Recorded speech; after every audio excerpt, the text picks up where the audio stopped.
Hi, I'm Patrick Strawn here with the voice of Liberty Hockey and Rhett McGibbon as he's filling in for Captain Canada himself, Brandon Coburn. And normally in our hockey wrap-up, we only talk about our men's team, but this time we're going to bring you all 5 divisions for this week's hockey wrap-up. And Rhett, let's start off with the team that opened up the newly renovated LIC and the men's Division 1 team that finished not only 15th in the country for the fall semester, but now 1 game above 500. Yeah, great end to first semester for the D1 men's team.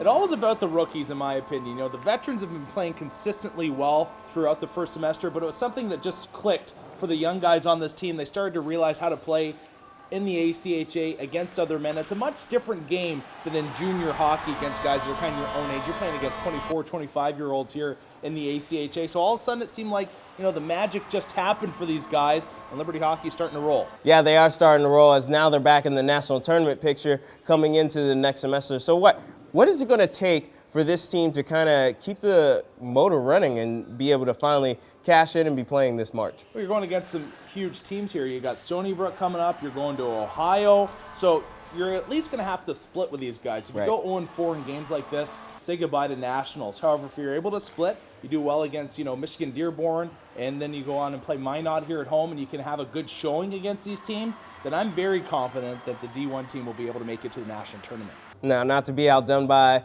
the men's team, we talk about our ladies now who are the defending national champions and actually #1 ranked in the country going into the next year. And Rhett, that's a bit of a surprise that I don't think a lot of people expected coming off of after losing so much depth. Yeah, you saw them last year. You lost a lot of depth, like you just said. A lot of people thought, I think they were still going to be in the national tournament picture, but not #1 in the country. Hey, look at them now. #1 in the country. The young girls that have come in have played extremely well. A lack of numbers on this team, but everybody in the lineup has shown up in every given game and have played their absolute best. Question of mine was goaltending coming into this year.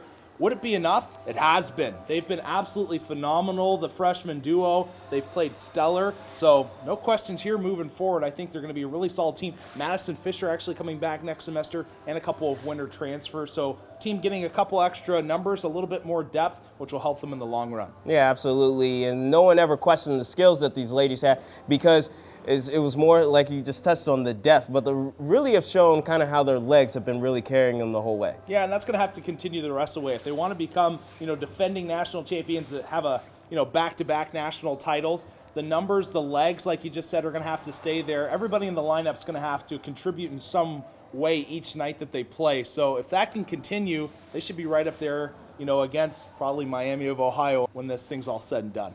And now let's move on to the other #1 team here at the LIC, the first time in Division II history that a team has been ranked #1 in the Southeast. It's the Liberty men's team finishing 16-2 on the season. Yeah, they've played absolutely phenomenal. How can you argue with that? You go Dockstetter, Freeman, the captain there has played absolutely phenomenal, leading this team to such a quality record. One thing that's been really impressive is when you're doing that well, they were undefeated for so long, just start to lose the hunger a little bit, the intensity. That hasn't been the case. I'd say their 2 losses has probably been the games where they've maybe faltered in that area just a little bit. But coming into next semester, you bring back a guy like Thayer on the back end, perhaps adding a little defensive depth. This team is in a great position to move forward and probably get a regional bye and go straight to nationals. Yeah, that's definitely something the team has definitely been working on all season. Is definitely getting that first auto bid and getting to nationals and make it their 3rd year in a row going to nationals. So, Rhett, what are the chances that the Flames finally be able to make the push and get out of pool play? Yeah, Pat, I definitely think they'll be able to get out of pool play this year. A big reason for that is because I don't think they're going to go to regionals this year. I think they're going to go straight to nationals, and that extra break I think is just going to give them the rest, time to recover from injury, and that, it's a small thing, but that extra energy will be able to give them the push, and they'll make it on to the Final Four. One thing the Flames are definitely going to have to do is definitely win convincingly in their first couple of games here to start the spring semester because they don't play a lot of tough opponents until they get to the juggernauts of the Southeast region and the Florida Gulf Coast here at home. Yeah, like you said, you're going to have to win each and every game. You can't have a bad night against a team that's not in the top 10 or really not in the top 5. So like you said, just consistency. Coach Lowe's and Mike Morrison have to figure out a way to keep this team intense and hungry for victory. It's a little easy when you're doing so well, rolling along, to get a little bit content with yourself. And you can't have that, unfortunately, with these rankings when it comes to the coaches, because they see one bad loss on you, you could drop 2 or 3 spots, and that's definitely what they don't want. Yeah, absolutely. And now let's move on to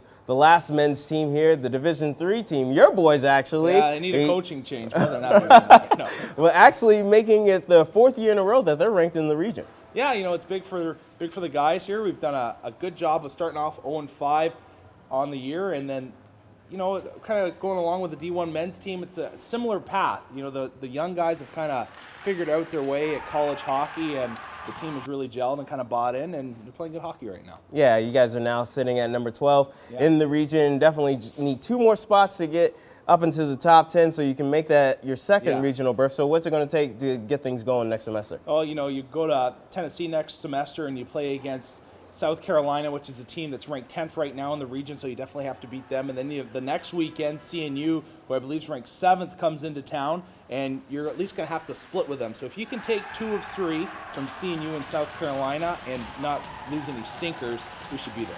Yeah, the team is really definitely starting to click and gel together, as a lot of people look at them as more of the scraps of Liberty hockey, but they're actually starting to be a team that's really starting to make a name for themselves. Yeah, I used to think of the Liberty D3 team as the island of misfit toys at times, just kind of guys from everywhere.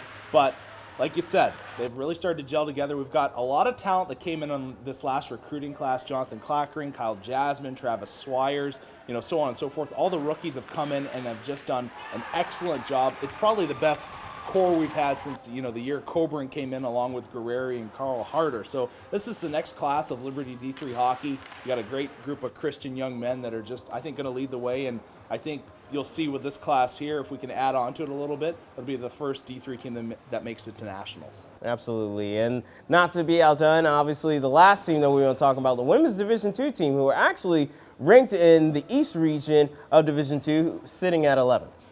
It's impressive just here at Liberty University that the fact that we have a Division II women's team, and then great job by Sarah Nemi. Right. Obviously, I kind of know the position she's in.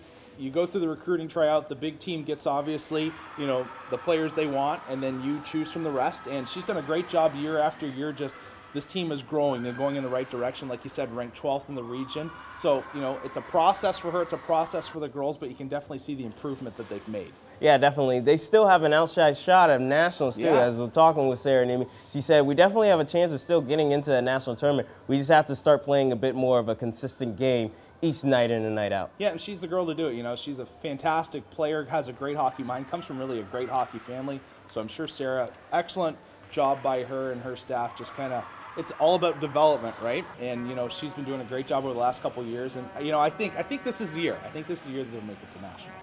Well, as I said, he's the voice of Liberty Hockey, and Rhett McGibbon, thanks for joining us on this hockey wrap-up. I'm Patrick Strawn, and we want to wish you guys a Merry Christmas and a Happy New Year.